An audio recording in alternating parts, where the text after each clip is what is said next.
Beardmore is not a place that a lot of Canadians think about or even know it exists.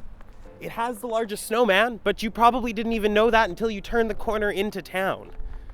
But if you had mentioned the name of Beardmore in the 30s to the 1950s, you would have brought up incredible stories of Viking expeditions, Norse artifacts, and a runestone down in Minnesota.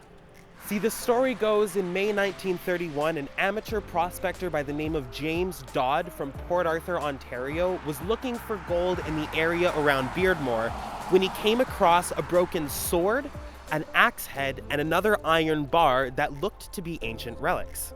He thought they were from the Anishinaabe in the region, and so he kept them in his woodshed for a couple months, but rumors started to spread of the discovery and eventually made it all the way to the Royal Ontario Museum in Toronto. In December 1936, the curator of the Royal Ontario Museum sent word to Beardmore to purchase the relics from Mr. Dodd for $500. He then sent photos to experts in Europe who confirmed his suspicion. They weren't Anishinaabe relics, they were in fact Norse relics from Vikings. Somehow and at some point, the Vikings made it to Beardmore. A Canadian author by the name of Farley Mowat proposed that Vikings could have set up a base on the James Bay, came down the Albany River all the way to Lake Nipigon, come to the area here around Beardmore, before going to Minnesota, where a runestone was discovered by a farmer in 1898.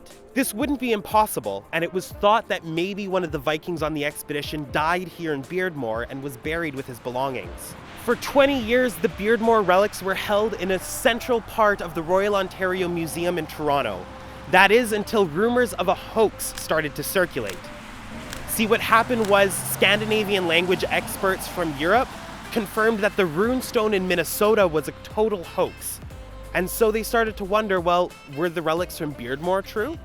And then it came out by the son of the person who had discovered them that his dad had in fact purchased them somewhere else and placed them here in Beardmore, making the entire story of the Vikings completely false. For 30 years, the relics were taken off the shelf at the Royal Ontario Museum because it was a bit of a shame to the museum.